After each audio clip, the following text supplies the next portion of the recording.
Hi everyone. We're just going to give it another couple of minutes to let people join and then we will kick off the panel.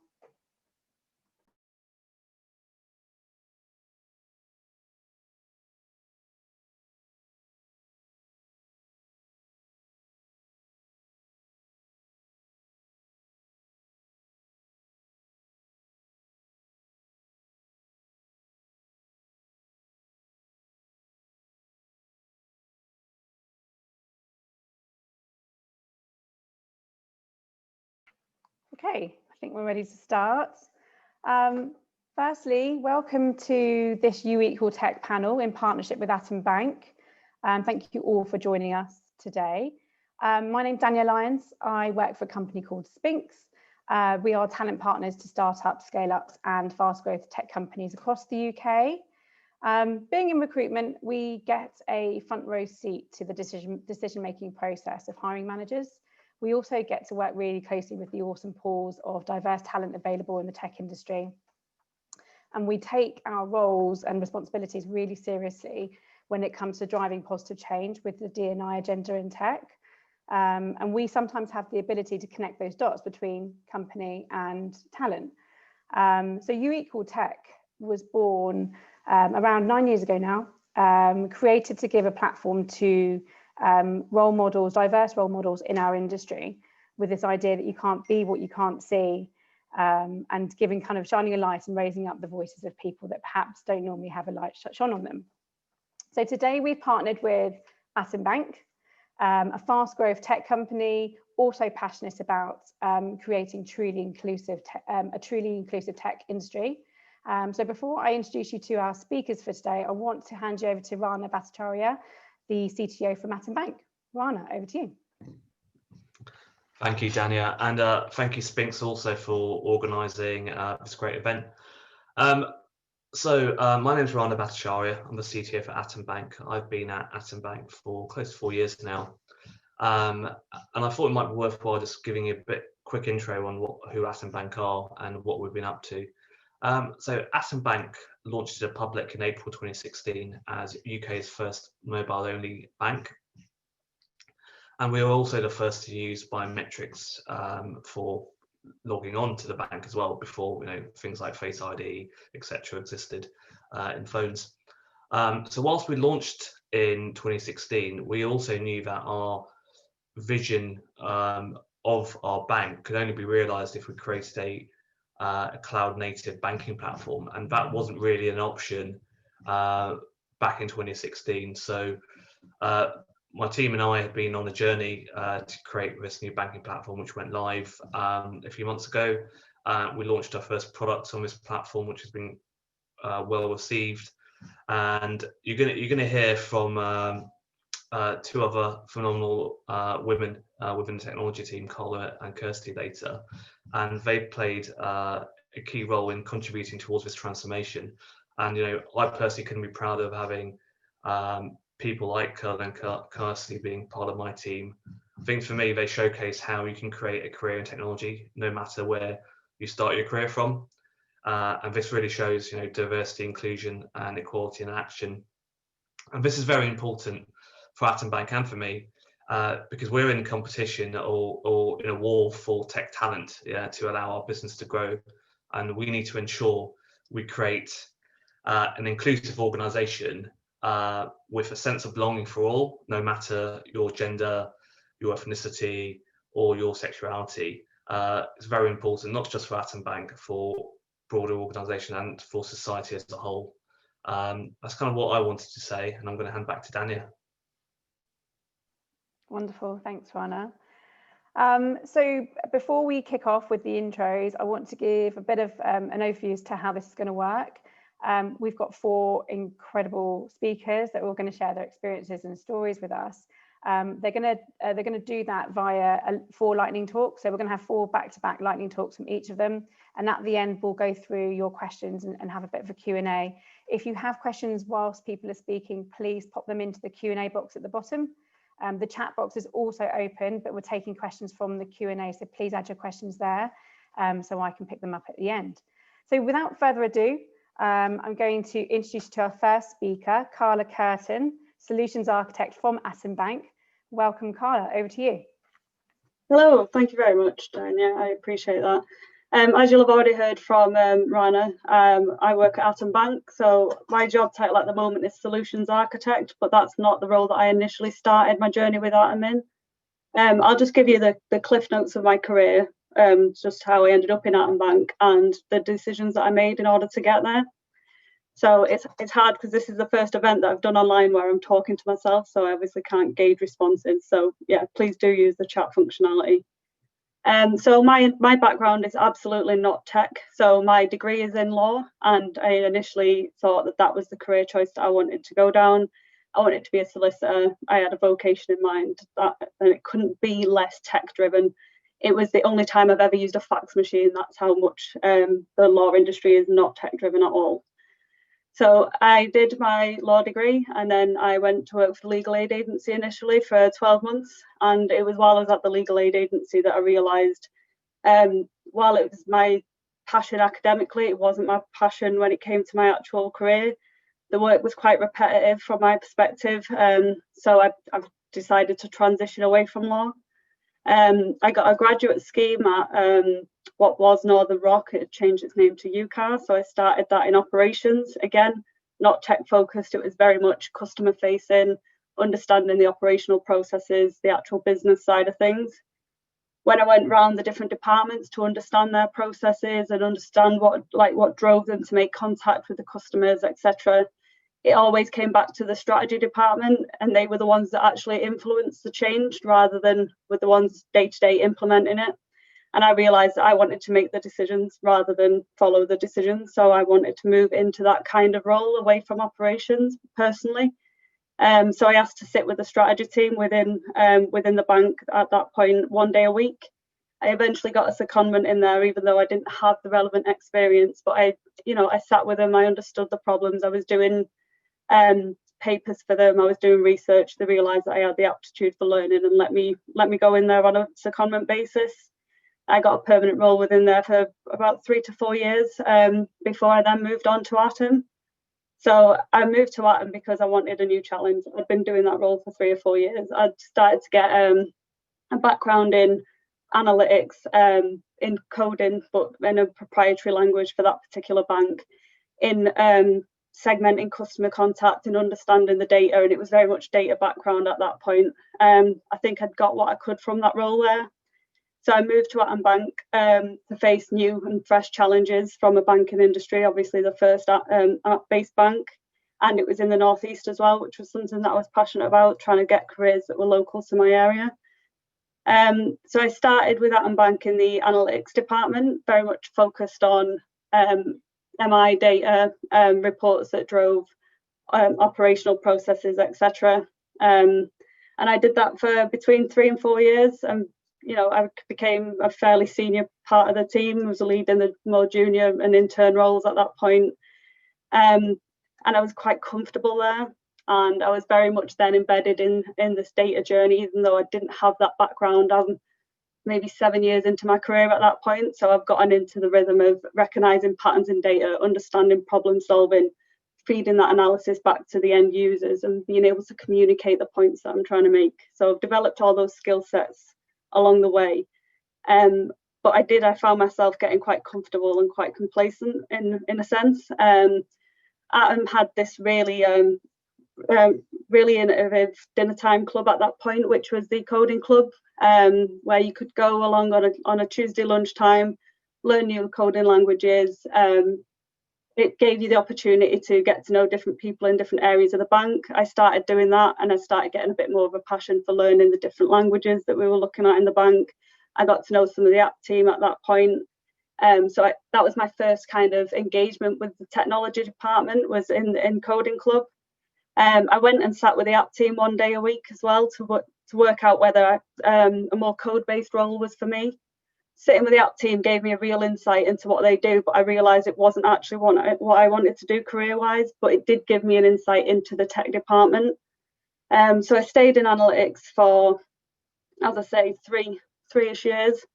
And then a colleague in the architecture department, who happens to be a good friend, approached about a junior role that was coming up in architecture.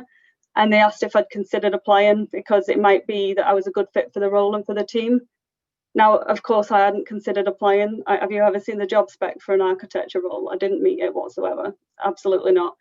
I didn't think I'd meet the job spec. I didn't have a tech background, and I didn't really recognise my skill set as transferable at that point. So I would never have applied off my own back, I've got to say. But I discussed the role with him, and I learned that my skills were transferable and could be useful for that particular role, mainly around problem solving, being able to communicate with stakeholders, being able to recognise different solutions to problems. So I saw it as a big move away from my existing experience at this point, which was also a worry for me. I'm 7 years deep into an analytics and data career at this point, and thinking, God, this is a bit of a shift. Is that the right thing? What if I'm no good at it? Am I starting again? I'm going for a junior role when I'm actually quite senior in my current role. Is this the right thing for me? So I was worried if it didn't work out, and I was assessing the worst case scenario in my head. And then I thought, you know what, if it doesn't work out, I'll just apply for an analytics job again. And it's not the end of the world. You don't make decisions for your entire career all at once. You know, you just see what works, what fits, and then, you know, take a different direction if that doesn't fit. So I put an application in, and 18 months later, here I am. My junior title was removed in May. Some of my colleagues are on the line, so I can't pretend whether I'm very good at it or not, but they've not sacked me yet, so I'm obviously not doing anything too bad. And it was the best decision that I've made. It was the best decision for my career. I work in a supportive team. I've got a highly rewarding career path. It's constantly changing. I'm constantly learning. I get a lot of support from the team. Like, nobody's ever too busy to teach me something or explain something. They've always got time to share their knowledge, and it's never ending. You know, there's so many different options here. So it was a jump that I would never have took on my own, is the point that I'm trying to make. I would never have seen myself as suitable for that role, but actually speaking to other colleagues, understanding what your transferable skills are, understanding how you can fit into there, opens up a load of opportunities that you would have thought were otherwise not available to you. So yeah, I made the jump, and that was 18 months ago. And my drivers for moving role were, so eventually it came down to, what do I want out of a career? And it was variety of work. I moved away from law because of the repetitiveness of it. I can't do the same thing every day. My mind doesn't work like that. I'm too easily distracted. So I need variety in order to keep myself interested.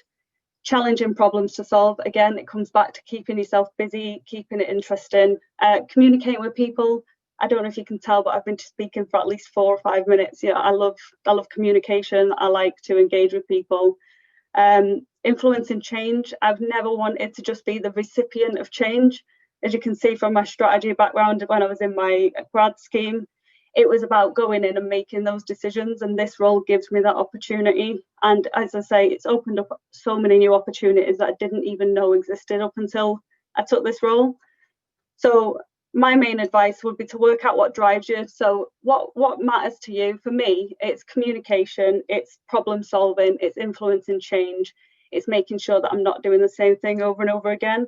Some people, their skills are very much, I like to accomplish tasks. I like to be in a role where I'm satisfied with my day-to-day work because I've ticked something off a list, or, you know, find out what is your main driver when it comes to work, and then figure out what career you're going for. So the main driver for me wasn't the new and the cool tech. That's actually quite intimidating. It wasn't, I want to work with this piece of technology. It was the above. It was using my skills in a way that I get the most out of my career. I'm not doing the same thing every day. I'm constantly challenging change. I'm constantly influencing the way that the bank is running. And that's really satisfying for me, and it makes me get out of bed and actually want to go to work. So my 3 key takeaways from my own experience are: don't self-reject. I nearly did that, and if I didn't have the support in the bank, I would never have had this opportunity. Work out what your skills are, work out what your passions are, and apply for the role if they're aligned. Don't just look at the job description and write yourself off for it. And if you do get rejected, ask for feedback, use it as a learning tool, speak to the recruiters if possible, find out what you could do differently next time. Don't be intimidated by the tech. Look at your transferable skills and what's important, and you can learn more about the tech on the job. tech changes all the time, but your core skills don't. And get a mentor. This was really important for me. I've had so many mentors throughout my career in one form or another, some in a formal capacity, some in a not so formal capacity. Some people have ended up being my mentors involuntarily because I just go and ask them questions. But just find somebody that you can speak to about your skills, the opportunities, their experience, how you can learn from it. So you've got somebody to bounce those ideas off and find out what's most suitable for you.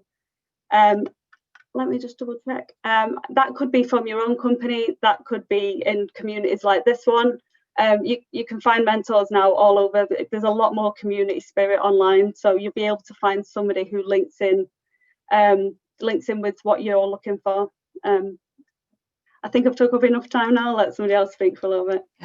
Karla, that's brilliant.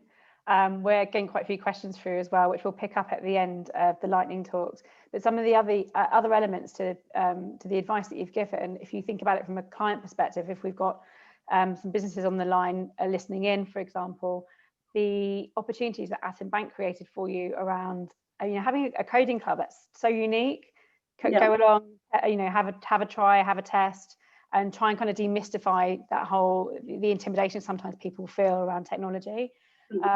Allyship's really important to your journey. Shadowing departments, again, an opportunity that's not always seen in a lot of businesses. So another really good learning lesson there. And then mentorship. We've got loads of questions for you, so we're going to come back to you later. No problem. Thank you so much. If we can move on now to Annette Joseph. Annette is the founder of Diverse and Equal. Annette, if you'd like to take yourself off mute.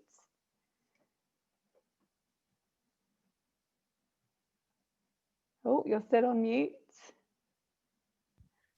Technical issues, Annette. Technical issues, and I'm trying to just share my screen as well. There you go.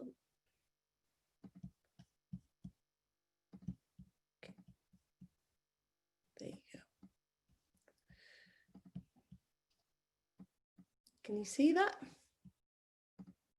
Yeah, excellent. So hi, my name is Annette Joseph. I'm the founder of Diverse and Equal.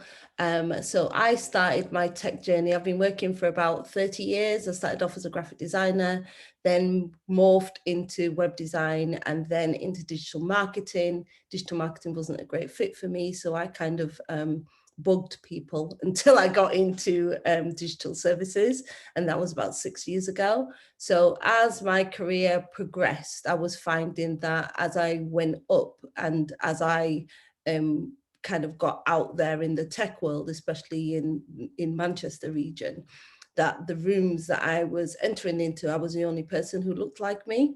And so I started Diverse and Equal about 3 years ago to help to increase the amount of diversity in tech, especially in the Northwest. So we are a tech for good organization.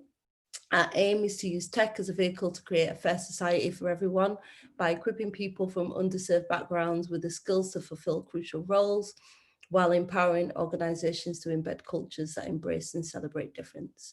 So over the past almost 3 years, we've worked with organizations to help them understand the benefits of diversity and embed the cultural change necessary to unlock those benefits. So diversity is strength. There are a myriad of benefits for diverse workspaces, and we help organizations focus on those benefits, because when they focus on the benefits, it creates the commitment that's necessary to help them to do the work that's necessary to prepare the ground for diversity to thrive.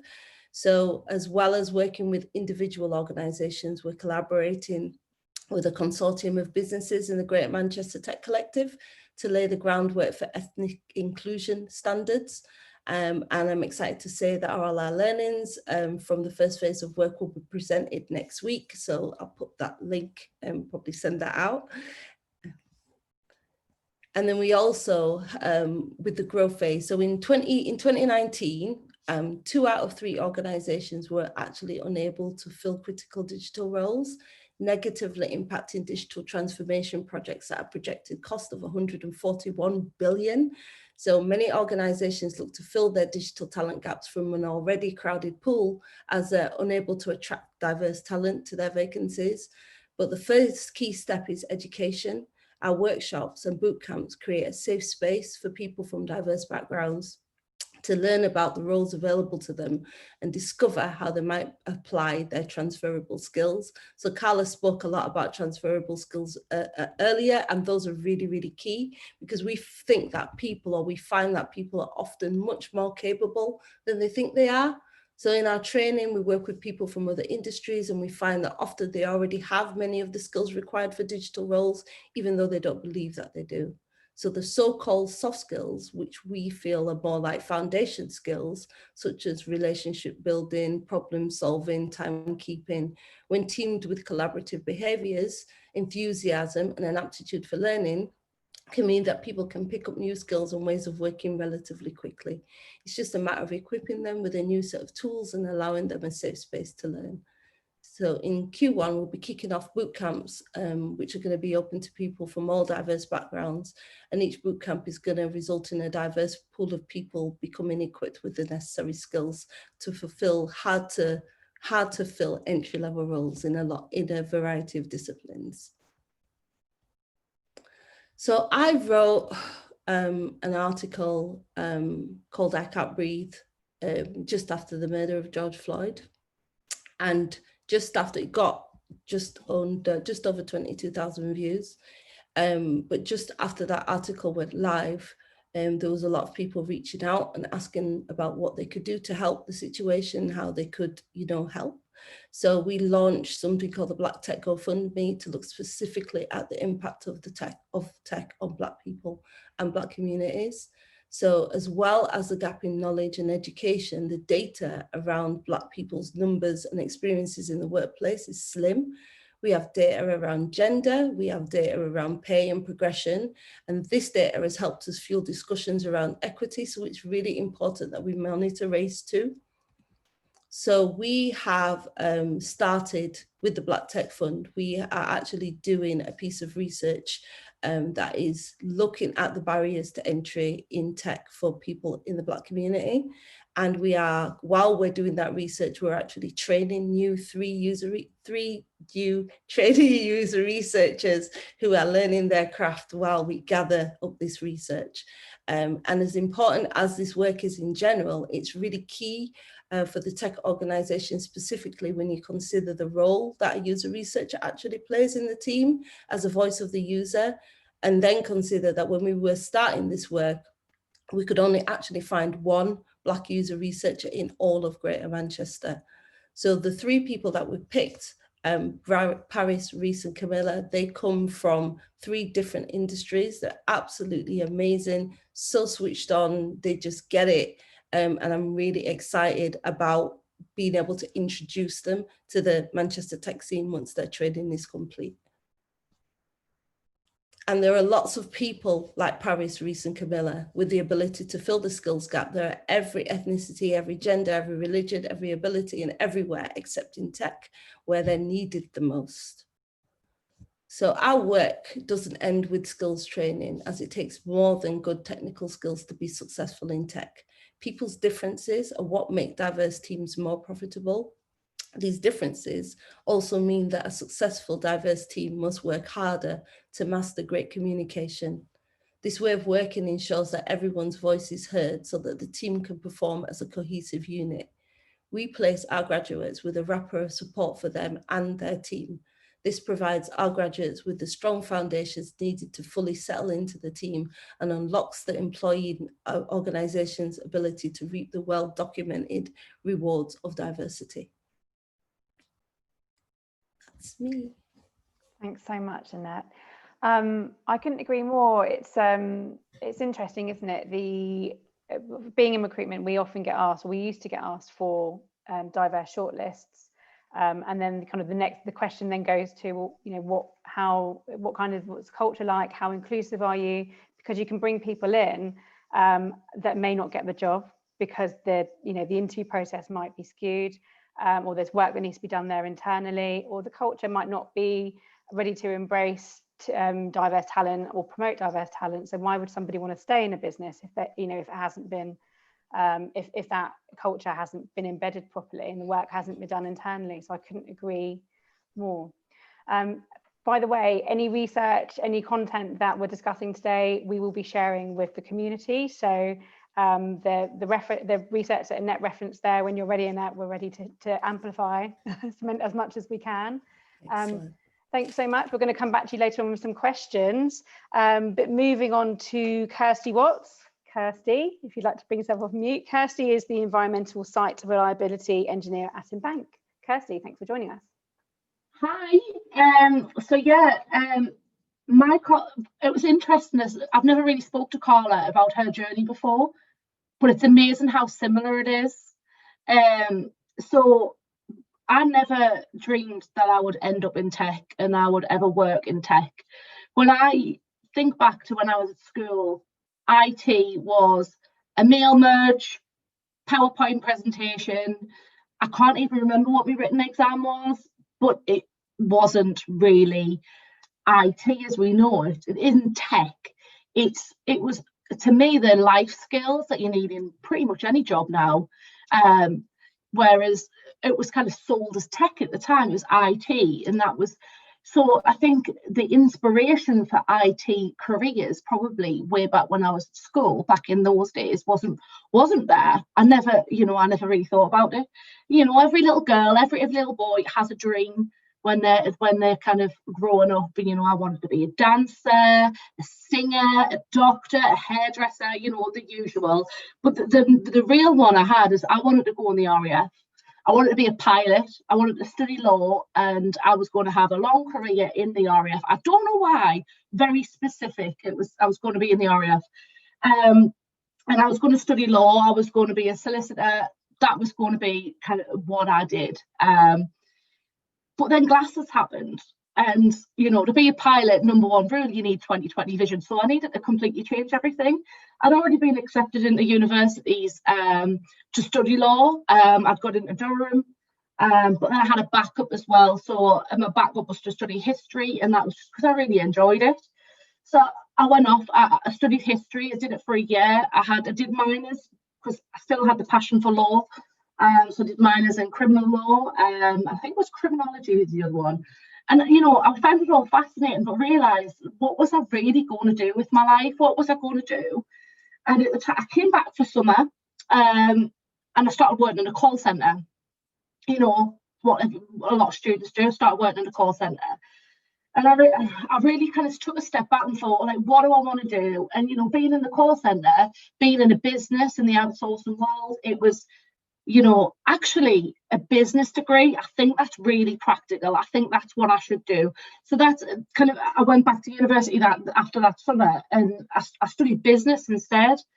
And actually making that decision, changing universities at that point, kind of changed everything for us. And, I still didn't have a plan. I'm not going to lie. I had no plan. My plan was out the window. I wasn't going to be a pilot anymore. So, with that degree, it actually opened the doors. I was still continuing to work in the business I was working in, but because I was learning all of these skills, I was at university, and this knowledge, it was stuff I didn't know about before. I was able to apply it at work, and I ended up moving into marketing and new business, and I stayed there for 4.5 years. I ended up, once I graduated, I was in that role. I led the marketing, I would say the marketing team, but there was just me, so it wasn't really a team. There was a kind of a team of new business development people that I worked with. I worked with the technical teams to do all the solutions for our clients and things like that. But I was always in awe of these people, like how have they got the brain? How can they do that? And again, just never thought in a million years I could do that. After redundancy, from there, ended up moving. I'd acquired a lot of knowledge and a lot of skill about contact centres and warehousing and how the businesses work, and moved into a competitor for the company I'd previously been working for. And I moved into the quality and compliance team, leading that team for quality and compliance, which is like a huge jump. I'd not really done that before, but I previously worked with some of these people, so they had faith that I could do it. I think for me, it was all everything I've done has always been about an opportunity. So I've kind of took that leap, and I've never imagined I would do a lot of the things that I've done. It's all about, you know, it's that self-doubt that creeps in. I remember my first day in that job thinking, oh my God, I'm going to get found out here. They're going to know I don't have a clue what I'm talking about. But you know, I worked it out, and I figured it out. And through my couple of years in that company, in that role, worked in account management with them. I did a lot of the resource planning, a lot of the training, because I've been through it all with my previous company without even realising I'd been building up all of these skills and all of this knowledge. And again, redundancy comes around. It's the joy of outsourcing, unfortunately. You know, roles come and go with contracts. But the company I was working for at the time, they actually had an e-commerce business as well. And I was handy with a spreadsheet. I was handy with numbers. I knew about finance a little bit. So they had someone on long-term sick. I'm like, Kirsty, can you just stick around for a bit and sort these spreadsheets out? We just need someone to come and sort out there. And it was to help specifically with stock control and buying. And again, a field I've never looked at. But again, it's the same skills, it's the same knowledge. And it goes back to what Karla was saying. You know, over time, you build up skills that you don't realise are important at the time. But when I look back now, it's like thinking about this, it would every one of those, unless I'd had a conversation with someone, I would never have tried to do it. You know, when I got made redundant from the marketing role, going out and people saying you're too experienced or you're not experienced enough, and on paper I wasn't right for them, and it was really hard. And I remember getting really bad, my confidence knocked really badly, and you know that I found that was the hardest part. And you know, and throughout there, like I say, preparing for this, thinking about the barriers I had and things that were difficult. And you know, my age was always a factor. I was very young when I moved into my marketing role, and you know, being the only one, getting people to respect me and my decisions, because ultimately I was responsible for that budget and how that money was being spent and what we needed to do, and you know, working with the third parties to deliver different bits and pieces. And often it was very difficult. And when I look back, you know, I was quite young to be doing a lot of the things I was doing then. And you know, I think all of that accumulated in me, where I got to a point where I thought, you know, I can't move on, and I can't achieve more than what I've achieved. I didn't think, you know, it was an emotional barrier for myself. Beyond that, but interestingly, someone I work with went to work for Atom Bank. And he was like, "Oh, Kirsty, come, it's great. You'll love it. We've got a customer support position opening up. The night shift needs a customer support team leader. Honestly, Kirsty, I love it." And, you know, I hadn't done that kind of role since I was like 19, 20. I was really, I hadn't really worked directly in a frontline call centre role for a very long time. I've been working around it, but I thought, do you know what? Let's give it a go. They seem like they're really interesting. They're growing. Maybe there's some opportunity there. But, you know, I did love the contact centre space. So I joined Atom on night shift, me and 4 other people on a night shift. And it was really interesting because actually I got to know the tech team more than I got to know the rest of the business. And the reason for that is it was the tech team who were working late, and they were the ones delivering change overnight. So I was working with security, the like other people within tech, the project managers to deliver projects, and I was often on the other end doing their business verification testing for them. And again, it goes back to, you know, when people were drawing pictures, and I was really in awe of how do these people's brains work? Like, this is really fascinating. But, you know, Rana mentioned at the start, we've undergone this massive transformation as a bank over the last 18 months, 2 years, to move into the cloud. And as part of that, the programme needed support. You know, I'm good with a spreadsheet, I'm good with a PowerPoint presentation. I can give them a hand, you know, this will be really interesting, you know, it's like a career defining thing. I've been involved in this, let's give it a try. And, you know, it was the first time I'd really put myself out there, I think, in terms of trying something new. And it's really funny how it worked, because I came down on my first day, ready to start my first presentation for a steering group. And they weren't quite ready. There was a bit of crossover from someone else who had previously been doing it. My laptop's gone to sleep. So I came down, we're like, let's borrow you to the environment team. They need some processes written up. You're good with the process, Kirsty. Go and help them. 2 to 3 weeks, and then we'll get you back over. And I never left.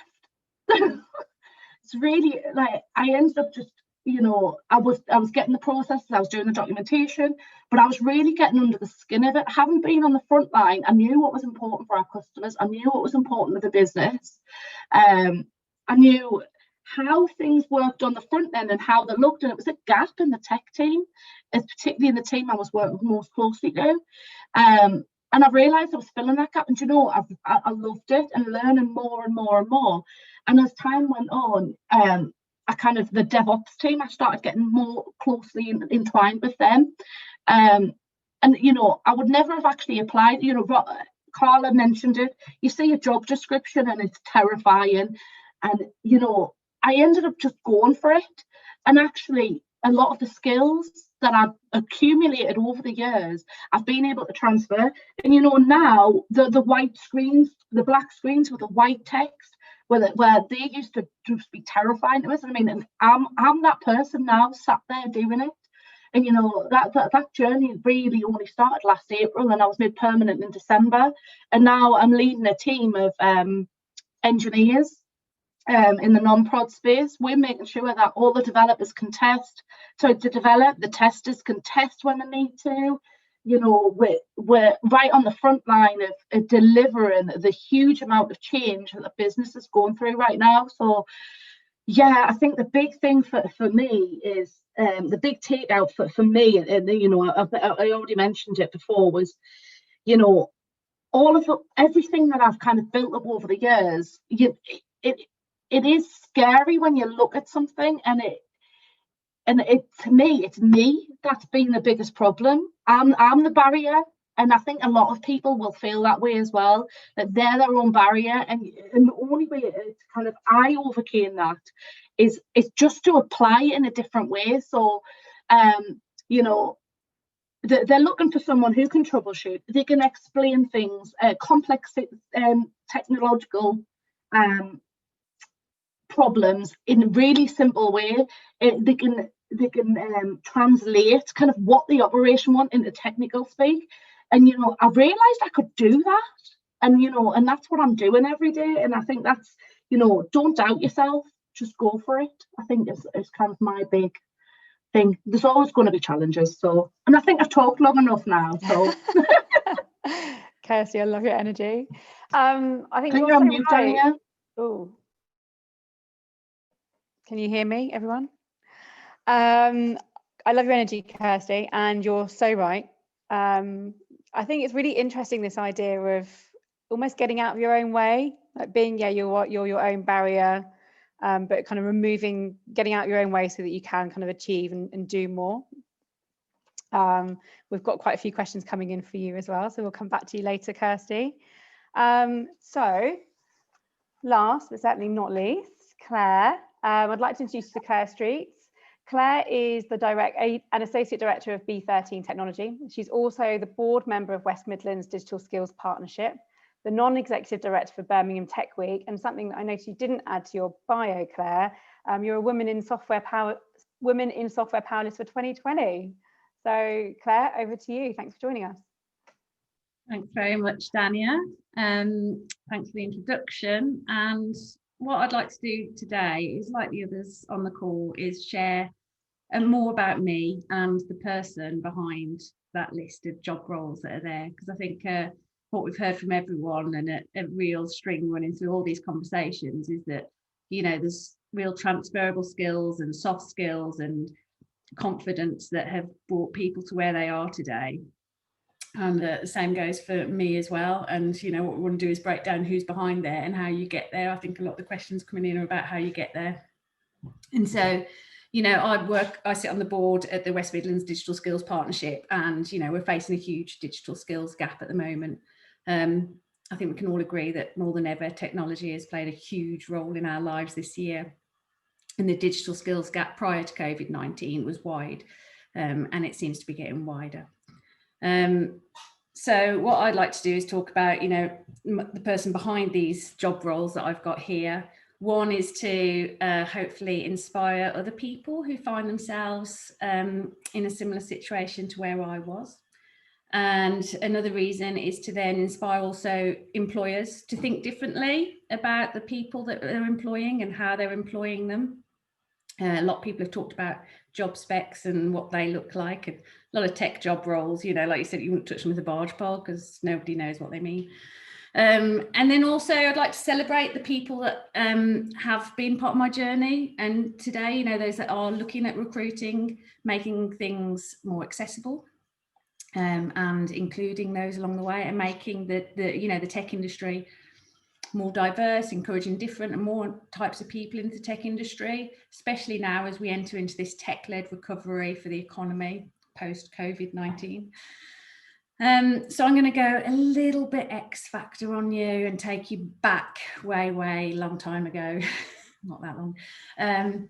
So I started out my career, well, I studied foreign languages and set off for foreign shores, just to work abroad and speak French. I'm leaving mom, I'm leaving dad, I'm going to speak French in France. That was my plan. And so while I was over there, I found myself immersed in a group of people who all worked on super yachts, and I found myself working in the super yacht industry for the next 10 years. It was a very exciting career. I got to work hard, play hard, traveling all over the world. I was very successful in my career and headhunted from one role to the next, and had a thoroughly good time. But I eventually hung up my deck shoes and returned to the UK to start a family, which was my greatest role and most challenging role to date, I might add. So I stopped work to raise my 2 children. I had a 7-year maternal career break, and you know, a change in household income basically meant that I needed to get back out there and start looking for work. So I faced, you know, looking to start in a new industry. I don't think super yachts take kindly to small children that make a mess. And also that I now had this role as a mother that I wasn't about to suddenly walk away from. I wanted to find a way of finding a rewarding career where I could succeed and place all my transferable skills, while still being the mother that I wanted to be, and be able to pick up my children from school and be there for them as well. And quite frankly, the horizon looked terribly bleak, and I felt like, you know, I was sort of at home with toddlers running around me, well, one school-age child, and I was looking at these job specs and these job applications. I don't know where to put myself. I don't know where I belong. I don't know how to transfer those skills over. And quite frankly, you know, starting out in full-time in a new industry with 2 small children just felt like incomprehensible. So I felt like I needed to sacrifice something. I was going to have to compromise, and the compromise wasn't going to be my children. So what I did was I set about doing odd jobs between school runs. I was like, okay, it's not my time yet. I'm just going to do what I can between the school runs, and my career will come later down the line. And so that's what I did. And I was cleaning houses, and I was doing night shifts in Travelodge hotels. I was doing online admin, and all sorts of work for free online as well, trying to earn commission. And I was reading this article one day from BBC talking about the billions of pounds that the economy loses out on to people who drop out of the workplace or take lesser skilled roles to fulfill their caring requirements. And I realised I was part of that statistic. and that it wasn't okay by me anymore. I was like, I'm not compromising anymore. There's a different path out there for me, and I'm going to go out and find it. And so that's when I set about sort of looking at digital marketing courses. I thought, well, you know, that's something I can fit around my role as a mom too. So, you know, maybe, you know, social media marketing online, afternoons, evenings, you know, see how we fit that. But all of those courses were inaccessible to me, either by location or time or cost. And it was then that tech first worked its magic for me. And the good old algorithms on Facebook showed me a course in Birmingham called the School of Code. And it was a 16-week software developer bootcamp, full-time I might add, but completely free. And its whole purpose was to break down the stereotypes of the tech industry, what that looks like, and show that they could train someone within 16 weeks to become a software developer, and thus welcoming more and different types of people into the industry. And I looked at it and thought, well, you know, 16 weeks, I can manage that. You know, my family and friends rallied to support me so that I could do that full time for 16 weeks. There was no costs involved, but, you know, I did have to sort of work around the course as well. I wasn't looking for a career in tech. That wasn't my inspiration or my driver. My driver was that I was looking for a rewarding career that I could fit around my children. And I thought, well, if any industry is going to be able to offer me some degree of flexibility and autonomy, like working from home, then surely it's got to be the tech industry. And I thought, well, I've learned languages at university. Programming was another language. Surely that's something I can do. You know, I didn't know much really about the tech industry or coding or anything that I was entering into, but I was willing to give it a bash.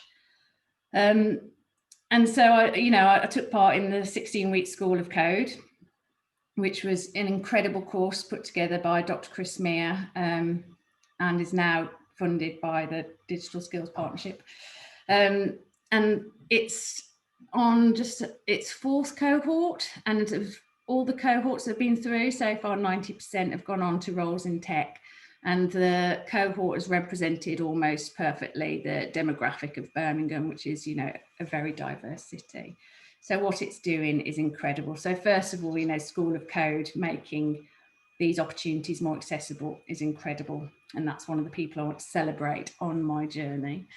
And then also the other people at the end of that course at the School of Code, basically I came out and I was offered 3 roles in tech, which all fitted around the school run. And I could not believe what was happening to me, given where I'd come from, you know, cleaning and online admin and what have you, to then have these 3 wonderful opportunities in front of me without ever applying for a job. And it was because I was being immersed in this new industry and talking at events, networking, finding out more about what was going on, and realizing how my transferable skills could fit into this new industry, how exciting this tech industry was, the opportunity that was there and available to me. And like some of the others have mentioned, you know, it was the people I met along that journey who supported me in finding that confidence and self-esteem, refinding myself as well. You know, I'd been at home for 7 years with my children, and this was a big shift again. And it was people who helped give me that confidence again to get there, and recognize, you know, actually, I've got something really valuable to offer here. And I've happened to have come across this tech industry, which is wonderful and full of opportunity and really exciting me. You know, that I hadn't been looking for that, but suddenly, you know, it was there in front of me and I was excited by it. And then I just kept talking and kept finding more and more people that were willing to look outside the boxes. And I remember the first people that came to Silicon Canal approached me to join their board. And I was very much a part of the Birmingham tech scene by this point, and, you know, very sort of invested in making sure that as a community we were collaborating, building good relationships, really sort of supporting the whole area to ensure that we were getting the best out of our tech community. And they approached me and said, oh, you know, will you join our board? And I was delighted and thrilled and couldn't believe the opportunities that were coming to me, but I felt a bit deflated. I was like, oh, they said, oh, it's Monday morning board meetings. I said, oh, thank you so much, but I just can't make that, you know, because it's at the same time as the school run, and they said, that's okay, we'll move it. And that was the first time, once I'd come into tech industry, I was like, people, you know, if you're having these conversations, people are willing to make changes and embrace different people. And like someone else was saying, you know, inspire and be the change that's required here. And that just thrilled me. And I've gone on now to have opportunity after opportunity because of these types of organisations that are willing to open their eyes and look beyond the job titles, see the person behind them and the skills that they can bring. And lots of people approach me as well and talk about, you know, how can we attract more women into senior leadership roles in tech?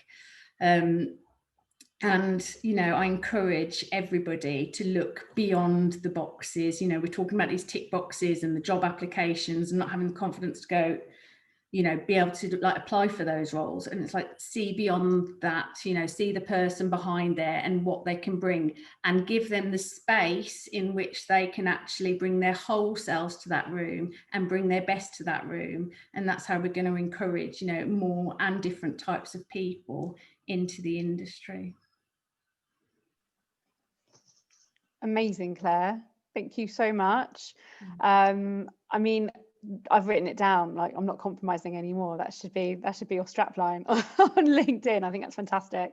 So I'd like to, we're kind of short on time. We've got 8 minutes left and we've got a number of questions to get through, if that's okay.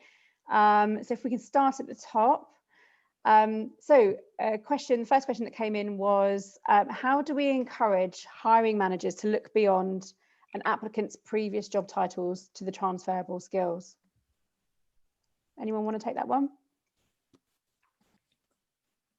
I think from my perspective, it's dependent on how you structure your CV and how you present those skills. So I know on my CV, I present my skills at the top and then my experience underneath.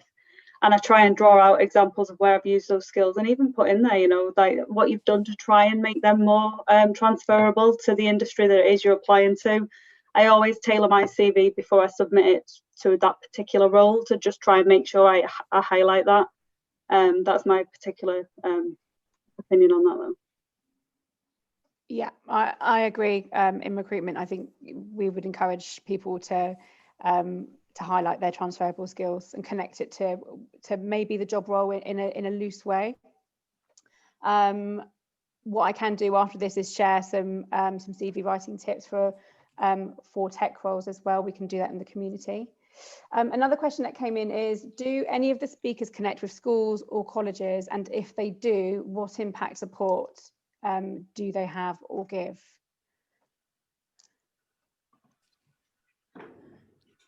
I haven't been into schools as such, although I am asked to quite a lot, and it's sort of on my to-do list, because I have lots of teacher friends who find, you know, they're really struggling again to inspire people to take the subjects or even how to teach them.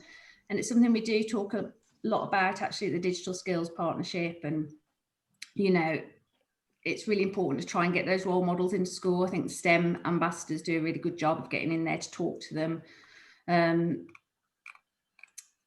And, you know, I would urge more people from the tech industry to sign up to those type of organisations so that we are in schools trying to have impact there at that level, because obviously the uptake of computer science is disproportionate in terms of gender, of course.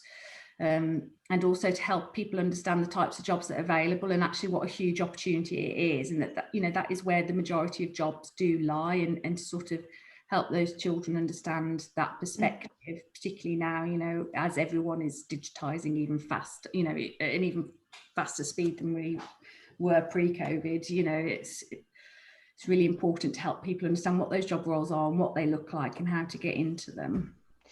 Yeah, I can go on. I think I get asked that question quite a lot, like you, Claire, and it's like on my to-do list. But I think people ask that question because they're missing a trick. So it is important to get young people into tech, and it is important to help them, to guide them about the careers and, you know, the choices and all of that stuff. It's really important, but that pipeline is really, really long. We're talking at least 5 years.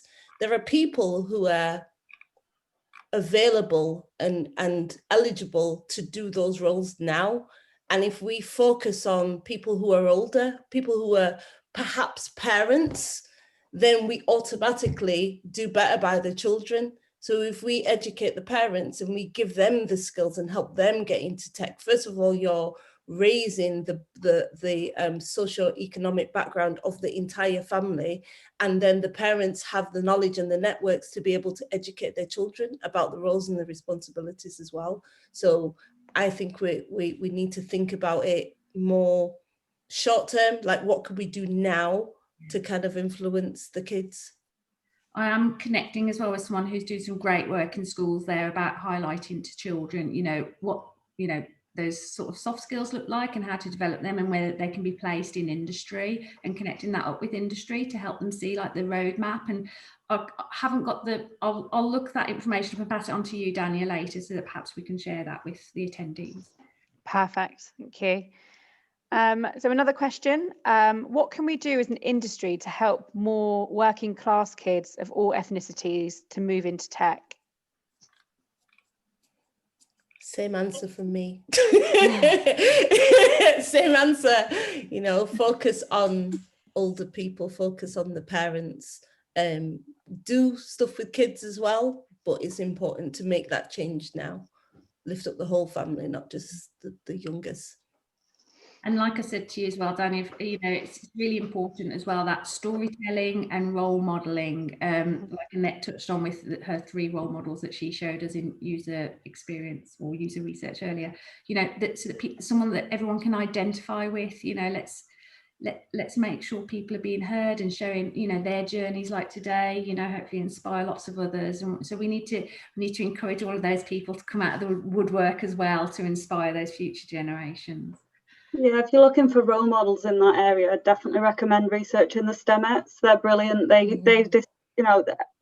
go around all sorts of schools. They go to universities. They go to colleges, and they try and again, I think there's Women in Tech as well, run by Sue Black. She tries to help adults retrain in a similar way to what you were discussing earlier, Claire.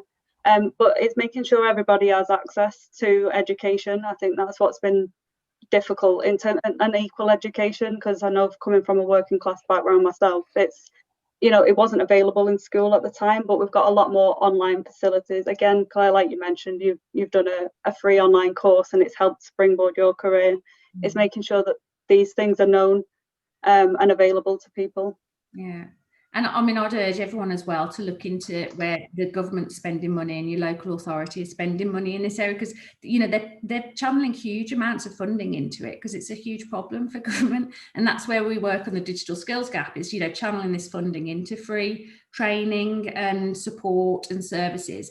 But the difficulty with any of these things that are funded from these areas is signposting people towards them and not having the funding to show that. So, for example, in the West Midlands, we've got a digital skills partnership. There are 6 regional ones in the UK. Go and see if you've got one in your region, see where that funding's going. The Tech Talent Charter as well, they've got their playbook, which will signpost you to where people are funding, where there's free courses, where you can get that training. So, really just start doing your homework. And as you start Googling this stuff, again, the algorithms are going to work in your favour at this point, and they will start throwing this information at you.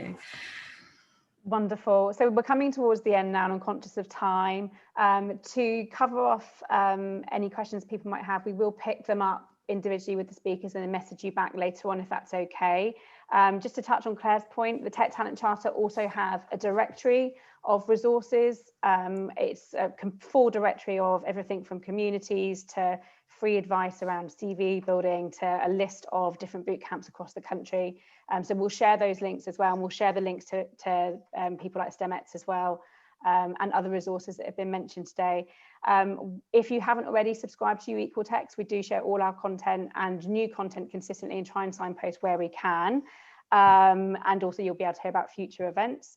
If I can just kind of come to a close here and say a huge thank you, Clare, Karla, Annette, Kirsty, Rana, Atom Bank, for partnering with us today and sharing your stories and your experiences that I know have resonated with a lot of people that have listened in. So thank you so much.